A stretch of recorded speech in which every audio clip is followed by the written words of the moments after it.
All right, I am live right now, so just going to wait a while.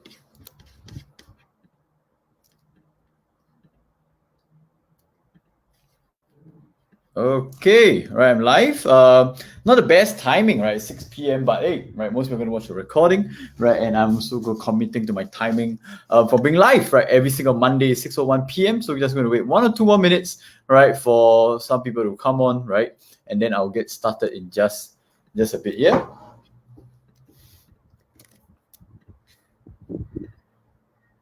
Okay.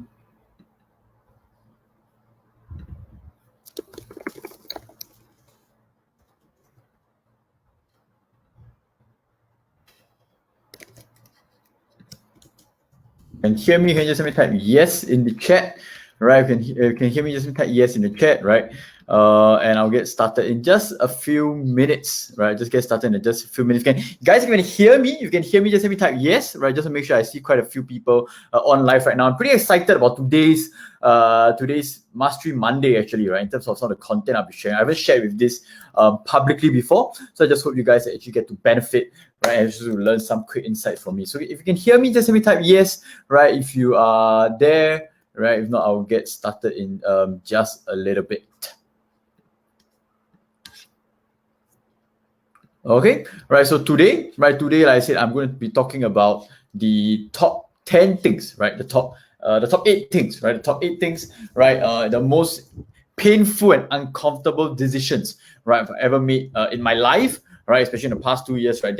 I know will pay off for the rest of my life, right? So these are 8 decisions that I made, right? That I felt that it was really painful and uncomfortable at the start, right? And I would have never thought of making some of them ever, right? Especially if it was 5-10 years ago. So I'm just going to share with you a little bit about some of my decisions and how it might have impacted my life, and how probably you can also use some form of use it as some form of inspiration or tips, right, to apply for yourself as well, right? So Esther says yes, that's great, and I'll just get started in just a bit. Okay, so right, what I'm going to do is I'm just going to share some of the actions, some of the insights, right, and then hopefully you can apply them. And so number one, right, so this just this is just me doing a quick interview and story about myself. But number one, I think, right, one of the most painful decisions I made, right, was to take a pay cut, right? It was to take a pay cut, right, from a well-paying job, right? And what happened is at that point of time, right, I think this was 3 years ago, right, I had an opportunity to either, right, join. I do a pay cut twice, right? So firstly, to join a startup, right? To join a startup just starting out, right? He was in the tech angel investing space, right? Or to go to the government role, right? Which is where there were higher pay, higher benefits, right? Much more credible. I knew that in terms of personal branding in the career space, right? It would be so much bigger, right? It'd be more well recognized as compared to something that's completely new, right? And something that's very uncertain, right? But why I chose to take a pay cut, right, was because of the exposure, the learning, right? Because instead of just being a cog in a machine, instead of just being one of the many people, right, they'll be just working there, right, I'm actually able to take charge and to lead projects, right from the get-go. And I think that can give me so much more exposure. Yes, the pay is lower, right? Yes, maybe there are no benefits, right? I think my family was asking me where are the medical benefits, and it was just started, right? It was just started. There wouldn't be any medical benefits as well, right? But I took the risk anyway, right? And I knew that it would pay off, right? In the future, right? The second time I took a pay cut was from that job, which I already took a pay cut. So I took a second pay cut in just, I think, about more than a year, right, to join Buffalo Online School. Right, so in terms of fixed pay, right, it's definitely a pay cut. But obviously, if you take on more roles, if you work longer hours, or you create more income, create more impact, then you get more income. But when I first starting out, right, I had zero experience in digital marketing. I wasn't a proven guy in the speaking space yet, right? I was just new. My online branding was still very low, just kind of start out, right? So I knew that I would be taking a pay cut for quite a bit of time. Right. So one thing I also did, right? One thing I just want to put in something that happened in the job was I told myself that my focus is on learning, my focus on exposure, my focus on gaining as much experience as possible instead of just getting paid. So one of the quick examples, example of the many things I did to gain more exposure, right? Where it would seem there was a very big loss or it wouldn't be worth it to majority of employees, a majority of people out there, right? Which was that when there was a speaking opportunity for a 3-day training program, right? I wanted to be a speaker down the road. Right, I wanted to be a speaker. And what happened, right? what happened was the speaker slots were already taken and filled up, right? And I was meant to be what I call just a facilitator, right? Facilitator in the 3 days class, right? And I was just meant to help out with the operations, assist and stuff, right? While I was at the back end, right? While the speakers at the front end. So one thing I did, right, to make sure that I wanted to get as much experience as possible was to volunteer for opportunities. Right, so for the 3 days class, right, I just volunteered, right, without taking a pay increment, without just asking for more. I just wanted the exposure, right, and also to prove that I could do it. So I actually volunteered on the spot to say I would like to be the MC. Right, I would like to be the MC, and I also like to be the one to just open up the session, right? To say hi, to say good morning, right, and just to row up and raise the energy, right? So after every break, I also was the one welcoming them back, right? And from there, I actually gained a lot more experience. I gained more exposure. I also showed my team, right? I could be someone who could speak, also to give a lot more value and energy instead of just being the back end operations executive as well, right? So that's just something I did, and this is all the first painful decision, right? That took me quite a bit of consideration.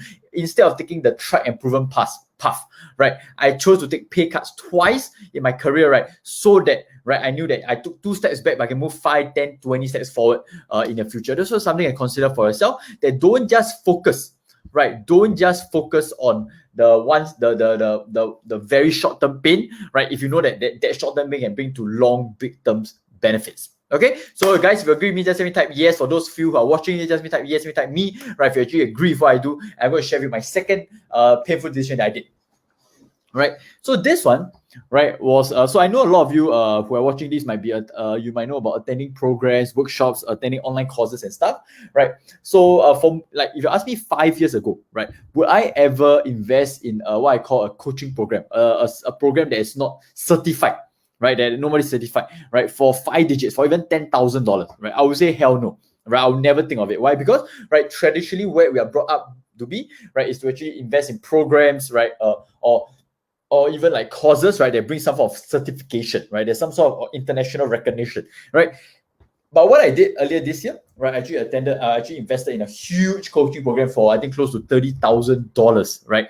And it's a huge painful decision, right? But I knew that yes, there's a risk in terms of monetary, but the potential upside is so great as well. And if my mentor, my coach, right, if people didn't expose me to the power, right, to the importance of having coaching from not just people who are good in terms of certifications, in terms of professors and stuff, who might know the theory but not actually apply on a regular basis, right? I wouldn't have invested in that, right? But through the uncomfortable decisions, right, that my mentor and all instilled into me, right, I made the investment, and not only do I get the theory, the content, I get the guidance, I get the accountability, I get the perspective, I also get the networks, right? So I realized that the coaching program is what I call priceless, the things you can get, right? Yes, money can't buy everything, but if you know how to invest in the right things, right, you know how to pay, you're gonna buy the right things, right, it can bring you a lot of value that can grow down the road as well, right? So one of my most painful decisions, one of the most uncomfortable, right, it was painful, but I didn't think long about it, because I knew that yes, right, I could feel the itch, I could feel the burn, but as a program, it was something that I knew that it could bring me benefit and the value for a lifetime. So about $25,000-$30,000, right? So most people right now, what they're doing, right, they just think of paying $200 and they're feeling painful about it. But I chose to invest in something much more high ticket, because I knew that if I wanted to bring high amount of value of people, I needed to invest in high people that can actually bring me there to the next level, to the top of the top. Okay, so agree with me, guys. If you like that, just type me, right? Type yes, right? If you actually agree with what I shared, right? Or if you actually relate to it, right? That's something you consider as well. Okay, number 3. Right, so this is a bit more sensitive, right? These are more sensitive in different ways, right? But one thing I had to do, right, for the past 2 years, right, is what I call to really do a spring cleaning, right? I talk about spring cleaning a bit in my webinars and stuff, but really, right, the pain uncomfortable came from saying no to things that I used to enjoy, that I used to appreciate, that I used to value, right? And this even includes the people I hang out with. This even includes the apps I follow, right? The people I follow on Facebook, on Instagram, YouTube, things that I used to enjoy, right? I have to start saying no to. I have to start unfollowing, deleting, subscribing, unfollowing the group, right? So that's a huge thing, right, that I had to do in the past 2 years to start throwing away, or what I call taking out things, right? Taking out the trash, right? The things that don't really add value to my life anymore, right? This can come from Facebook groups, it can come from a lot of different areas in my life that I have to start saying no to. But I know that but all these things, right, even though yes, what I can call is good, right? But I know that if I wanted to live a life that is great, right, that's excellent, right, I need to start saying no to the things that are good. And one of the things I had to do is start to throw away or to do a spring cleaning, right, of the things that is not good anymore. So for example, even the wardrobe, right, I need to start saying no. I need to start throwing away the things that, yes, it used to fit, it is comfortable, right, that I used to enjoy. But if I really want to buy new things, right, new, better things that's more higher quality, I need to start throwing away things to make space for it. And that's why I use it for my digital environment, right, my social environment, and my physical environment as well. And that's why I highly encourage you to use, right, during this year. Okay, right. So next one, right? So the next one, what I did, hi Ming Chin, what's up? Hi Ming Chin, right? Hi Kok Hong, what's up? Right? Hi Jerica, right? Hope you're having enough rest, right? So the next one, right, is one of the most painful decisions, right? So in the past, I used to be pretty introvert, right? I used to be pretty shy, awkward kid, really, right? I couldn't really speak so much, right? But one of the best things that Resh advised me to, I think all of you know Resh, was to advise me to join a sales company. Right, so instead of what other people, what a lot of them are doing, are joining like I think that was after army, right? After army ORD, a lot of them are joining were either having fun, right, giving tuition, right, taking admin jobs and roles and all, right. I was advised to join a sales company, and I made a very uncomfortable decision to do it, right. So I started knocking on doors, right. I started approaching strangers, right. I got scolded before, right. There was a lot of drama, right. And I got to not only just to speak to strangers, but actually to persuade them to take out their credit cards, right, for right things, right, for right things, for the good things. But it was a skill set that could last me for a lifetime, right? It's to the point where I did it for about 6 to 7 months, but my learning curve was so steep, right, that even when I was conducting presentations during university, right, in school, right, it was like nothing to me really. Because why, right? When you do a presentation in school, right, it's all very well, it's still a bubble. You're still in a bubble, right? You're still presenting to your friends, you're still presenting to your teacher, right? Still very relaxed and comfortable and chill, as much as people are afraid of it, right? But when you have actually went out to the streets, literally to the streets, to meet with strangers, to speak to them, to hopefully convince them to take an actual action that is actually takes money and takes time and takes effort, right? That is when you do it over and over every single day. You approach 100, 200 people, right? That's when you actually achieve and grow so much, right? So yes, it was a very uncomfortable time for me. I hated talking to strangers every single day for a long period of time, right? But that's what I did. And by joining a sales company, I really improved my communication, persuasion skills, and it has helped me so much over the long run as well. Okay, next one I did. Right, so guys, if you like me, if you like what I've been sharing so far, can just help me like the video, just help me comment just what you thought of it so far, right? Help me do a heart video, right? Just hope more people get to watch. I know this is not the best possible timing, right? This is not a typical webinar time, 8 p.m., but I just want to give you as much content as I can, right? Even though I might have a lot of other things going on. So I hope you guys appreciate it, and I hope you guys enjoyed and got some value of this entire session so far. Yeah? Okay. Next thing, right, I did was, this is something a bit more mental, right? A bit more mental. And I think it was what I call to kind of suck it up, right? Is this whole concept of suck it up, right? Which means that even if there were times, right? Even if there were times that I feel that I'm not in the wrong, right? Even if I feel sometimes that I'm the right? Or that people criticize me and I felt it was very unfair or very negative, or they didn't see the full picture, right? Initially in the past, right, my default response would be to get angry straight away, right? Would be to be defensive, would be to answer back, to be direct, right? To challenge the person directly. But right now, right, I've come to a point of time where I think that it's not worth the energy, it's not worth the attention or the effort to do so, right? But instead, what I do is I kind of, what I call suck it up in a nice way, right?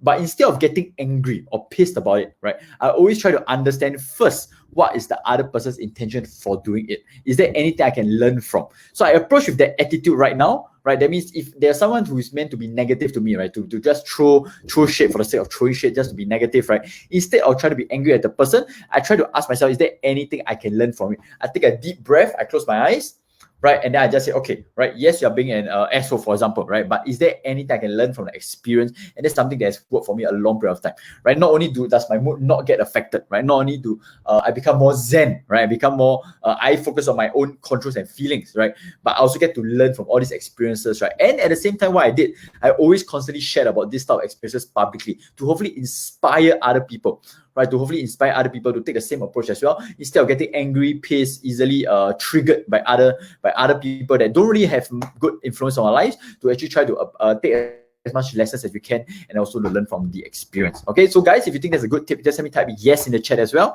right? I really appreciate it. And like I said, if you are still watching the video, help me like the video, right? Help me do a heart. That'll be really, really useful for me, right? And also hopefully more people get to learn from these experiences as well. Yeah. So the next thing right, was I'm just jumping a bit back and forth, but I think one of the next things, right, that I think really helped me was to create my own company, right? So I think a lot of you know that I kind of joined Team Rash, which was a great experience. I learned so much, right? I grew so much, but I took the very uncomfortable, very uncomfortable decision, right, of starting my own company, Master Implementers, right? Even when I was tech startup space, it has always been advised for founders to find a partner, because from the mindset of founders, things can be pretty tough. If you have a partner, right, it might not be the rent to, you might not be able to have support, so it's actually pretty tough, right? But one thing I did, I actually entered the space of creating my own company, right? Because I really wanted to create the movement I wanted, right? I was way more passionate in what I'm doing right now, right? And yes, there are times when it's tough. There's times when you are extremely nervous about how the business, how the company is going to grow, right? But you continue to have faith. You continue to remind yourself of the people you have impacted, the people that you continue to impact, right? The people who are there to support you, and constantly remind yourself. So this is something that I'm still working on, right? I'm still pretty learning, right? I'm still very new to this whole company space. I'm still trying to learn as much as I can, right? There are times when I get very pressured, right? But hey, right, I think this is one of the most painful decisions, but I know that it's something that will pay off in the next 5 to 10 years time, right? Maybe not in the next 1 year, 2 years, maybe, right? I think there's going to be a lot of stress, a lot of uncertainty, a lot of volatility I'm going to face. But like I said, for example, when I invest in coaching programs, where I try to learn instead of trying to be pissed off, right? When I try to suck it up, right? When I remind myself what is the kind of impact, what's the kind of life I can potentially live because of this decision down the road, right? I keep myself grounded, right? And I take way more control of my life, right? So that's something that, yes, it's still pretty nervous right now, right? But I think it's going to be a good decision for me down the road. Okay, next one, right? I think this one thing is what I call allocate my finances. Right, so last time I was getting paid, right, it's just one bank account, right, and I was just happy, right, because hey, my income was constantly growing, right, I was saving and stuff. But on a visual level, right, once I allocated my finances, right, it was a bit painful, right, because I allocated my investments into one account. I do standing instructions, right. I also allocated into my career, my business, my income, my long-term having fun. So I think I use this concept by the Millionaire Mind Intensive. You can go check it out, right. And so it was a bit painful, because then the income, right, the active income I could actually spend on, that my guilt-free spending account became way lower, right? It became way lower. The numbers wasn't as good. It wasn't as comfortable. So I knew I had to save quite a bit. So I wasn't feeling as happy or good when I first started, right? So, but what happened is right now, right, I'm way more confident, right, that I'm able to plan my finances better, right, that I don't have to think so much. I don't have to do a lot of manual transactions, for example, right? But at the same time, right, I'm able to have still have the guilt-free spending account, even though the number is not increasing as much as we want, right? But I think that was a one-time setup. Yes, it was a bit painful, it was a bit uncomfortable, right? But right now I've allocated my finances, right, so that I don't have to go and think so much about it again. So one-time setup for a lifetime of value, I don't really mind. So that's something I consider for yourself, to start allocating your finances by automated standing instructions, to do transfer allocation and stuff like that. Okay, so that's something I consider to use for yourself as well. Okay, right. So the next one, right? The next one I'm going to share about, right, is what I call saying no, right? I've been saying no a lot more often, right? When this is called to watching shows, right? Even I know of wonderful TV series is there right now, right? Recently there was the what I call that chess show on Netflix. Right? Everybody was saying that you should watch it, right? But hey, right, I didn't watch it, but I just went to the final episode just to watch the last 45 minutes just to take a look to see how the show like. Hey, but just for the fun of it. But generally, right, I've been saying no a lot more often, right? And I always reminded by what Derek Silver said: if it's not a hell yes, it's a hell no. Right, so I've given up shows like Westworld and stuff. I used to watch it quite a bit, but right now I've been saying no, not just to shows, but to gatherings. Right, yes, I know it's a painful decision. Yes, I know that I'm missing out potential opportunities to connect with my friends, right, to have fun, to enjoy. But I know right now what are my biggest yeses, what are my biggest priorities in life, right? And I'm saying yes to those. I'm saying no to the things that don't matter, so I can say yes to the things that truly matter in my life, right? So saying no is a huge thing, and this is over in terms of career, your business, right? I mean, saying no to potential partnership opportunities, to potential affiliate opportunities, right? To give sharings, right? I'll be saying no a bit more often, right? Or at the very least, right, I'm not saying yes to everything, right? But I'm trying to give as much value as I can while making sure that I save my time, my attention, my effort, right? So I can benefit in the long run and say yes to the things that matter as well. Okay, so if you like that, right, about saying no, right, remember guys, like remind again, if it's not a hell yes, it's a hell no, right? So this is a very big concept that I use for myself, and I hope that you guys can enjoy and benefit from it too. Okay, right, the next one, right, is what I call not being FOMO about market every day, right? Not being FOMO on the market every day, right? Which is why one of the most uncomfortable decisions, right, was me actually being less active with my options investing, right? To actually transfer bulk of my cash from my options income to my stock account, right? To my stock account, right? I think right now it's about 70-30, right? Or 65-35, whatever that is. But I think one of the big decisions was not to be too active, right? So I can, yes, because it was painful, because I knew options can create, yes, more returns down the road, right? In the long run, yes, right? But if I really wanted to focus on the things that really mattered, right? Building my business, right? My health, my sleep, my rest, right? I have to actually start saying no, right, to more active trading, options investing, so I can start saying yes to the more important things that matter. So one thing that really, yes, it was painful at first, was to start being more selective in my investment strategy. It was really thanks to Kelvin, Jonathan, the gym guys, the growth investing mastery guys, that made me, yes, even right now, I'm still achieving portfolio highs, right? Even right, if bulk of my investment is all into stocks right now. Could I have gotten more results in options? Maybe, right? But I'm saving a lot more time to myself. I don't have to be worried about the market. I have unlimited holding power, and something that I really liked for me right now. So guys, if you are thinking that you're create some other stuff, right? Some side hustle, some business, right? Spend a bit more time to yourself, to your family or loved ones, right? Something to consider is maybe you can start saying no to more active options investing, right? Or maybe 2021, or just give yourself a timeline or deadline. You say, okay, right, by this time, I'll start putting more funds and time and effort to my stock investing instead of just doing pure options, because that, right, yes, you might be able to generate a bit more active income, but you need to really put in time for that. And that's something that I've started saying no to into late 2020. Okay, the last one, right? The last one is really just the whole effect of not getting bothered by the news every day, right? Yes, I have a 5-minute glance to the news each day by QZ and Morning Brew, right? But I even unsubscribed to Finimize, right? One of the newsletters I really enjoyed, right? Because I just wanted to say no to as much news as possible, right? Especially during the Trump and the Joe Biden stuff, right? People are just spending way too much time, effort, and their energy on that stupid election, right? But does it really affect our lives? Maybe it does, right? But to me, in the next 10, 20 years time, right, whatever happens, I'll still continue to grow my business. I'll still continue to take care of my health, and I'd rather focus on all this than just reading the news every single day, right? Yes, I do have a good glance, but last time I used to spend way more time, right, on this news and stuff. So right now, I'm saying no. I'm not getting bothered by having to read the news for half an hour, 45 minutes, 1 hour every day, because I know that my time could be made much better, right, if I really wanted to live a much more productive, profitable, and purposeful life.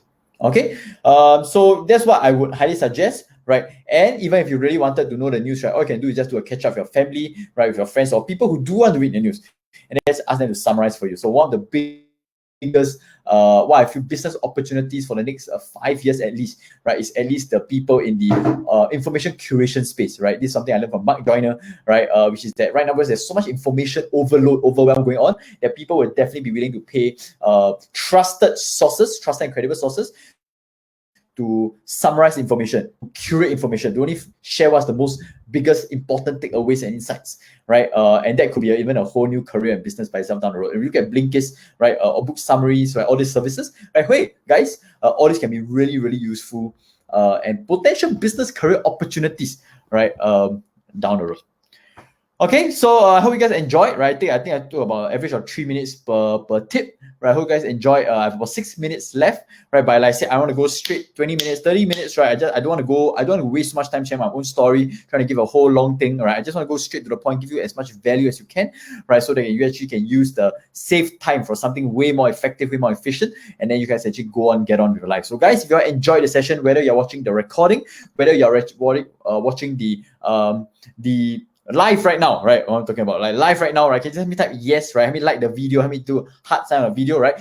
The more people watch this, the better, right? And really hope you guys can benefit from some of the big painful decisions that I've made, right? This is a bit aligned to my previous Facebook post about why I talk about exponential returns, right? Exponential growth, right? So I just want to give you a bit of a sensing of, yes, these are painful and uncomfortable decisions, but they've paid off multiple times right now. And I encourage you guys to take a look at your own life and see what are some of the painful and uncomfortable decisions you can make this year, right? This year for yourself, for your own life as well. Right, so just a very quick recap of some of the things that I've shared. Number one, right, I talked about taking pay cuts, right, taking pay cuts in return for more learning, more exposure, right, more opportunities, right. So instead of just being a cog in a machine, I'm actually taking charge of some stuff. That's number one. Number two is investing in a coaching program, 30K, 25K, whatever it is, right. It's a one-time loss, right? But I knew I can gain so much more priceless value down the road, right? Number three, right? Saying no, clearing a lot of junk, right? Doing a lot of sprinkling to my own life, right? Whether it's in my physical environment, my social environment, my digital environment, right? Just saying no to a lot of things that might used to add value to me in the past, but right now I know that it doesn't serve me, and to start saying no and do Marie Kondo stuff, a lot of them. Right, number four, joining a sales company, right? Taking up a job that really was uncomfortable for me, approaching strangers in the streets, getting said no, getting rejected many times. But I've gained so much value out of the entire 7 months that I was in the company called Epco, right? Where I was really on the streets, right? Trying to sell people things, right? Good stuff, right? Good ethical stuff. Drop me a DM to find out a bit more.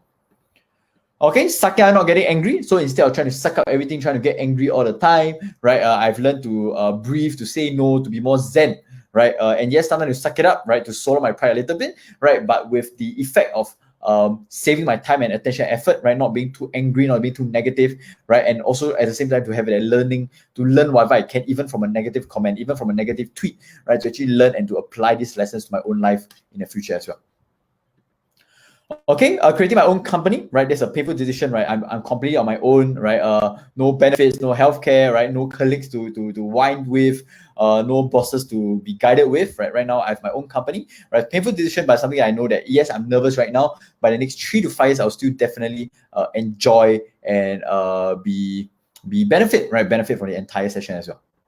Okay, next one, allocating my finances, right? So instead of having one big pool, I actually allocate all these finances so I don't take a look at them, but I still know that I'm confident that I have enough finances for the different categories of my life, right? My personal savings, my investments, right? My business, my long-term savings for my future, right? I know it's right now in a good place. All right, saying no, right? Saying no to gatherings, saying no to shows, right? Saying no to a lot of things, right? Saying no to partnerships, saying no to opportunities, right?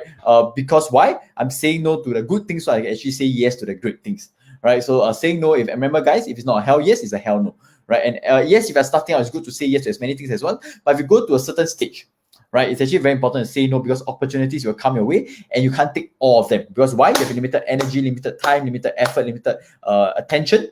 Right, so you got to start saying no, and that's something that I've done on a more regular basis, right? Saying no even to my friends, saying no to the good things, right? So I can really say yes to the things that really matter. Not being FOMO about market, right? That means instead of taking more active options investing that can create more higher returns, right? I actually started saying no, right? To actually be a bit more passive, to actually focus more on stocks, right? So that I can actually leave more time to myself as well. Yes. So sometimes when people are active on options investing, right? Yes, I always sometimes feel very kians, right? For whatever, very kians, right? For people who are interested in active options investing, but I've actually taken a painful, uncomfortable decision to say no to more active option investing, so I can say yes to the things that truly matter, which is stocks, growth investing. A bit more passive, so I can say yes, right, to some of the other things like growing my business, my health, my sleep, and all. And last one, right? Final one, not getting bothered by the news every single day. That means I stop trying to read so much into the news, right? Because why? Right, number one, it really doesn't contribute to my life, right? And secondly, right, even if the news was important enough, right, I could get it from my family, my friends, my loved ones, people who actually bother to spend the time to the news, right? And sometimes, most of the time, I realize it, they actually enjoy sharing about it. So it's fine even if I say no, right? The world will continue to spin, the world won't die, the world won't end, but I know that I continue to give impact, I continue to be the most productive version of myself, and I still get to live the kind of life that I want without reading the news, without something else to tell me whether I should be feeling scared, happy, or excited or not. Okay, so guys, I hope you guys enjoyed the video, right? I hope you guys enjoyed, and I told this a quick half an hour sharing, right? Just to really just add value to you guys, right? And I just hope you guys have gotten some form of value throughout this entire session as well, right? So 6:29 p.m., right? I'm going to run off. I have another appointment to make, but I hope you guys enjoyed some value. If you guys like it, remember, guys, help me like the video, comment, right? And if you're watching the recording, just let me know in the comments, right? If you actually like it, I'll be so grateful for you to hopefully just spread the word to more people. Right, next Monday I have a pretty big announcement, so just stay tuned for it next Monday, right? About the future of the Master Mentors movement. I think some of you would like to hear about it and how you actually contribute, add value more to your life as well. Yeah, right. Shen Sing, hi. It's completely my pleasure. Right, nice to know you. I haven't spoken to you before, right? So drop me a DM, right? Have a chat. And I really, I hope you guys enjoyed this session so far. All right, bye everyone. See you guys soon, right? And invest safe. Have a good life, and a last final 37 days to the end of the year, right? Make it a good one, and I'll see you guys soon. Bye everyone.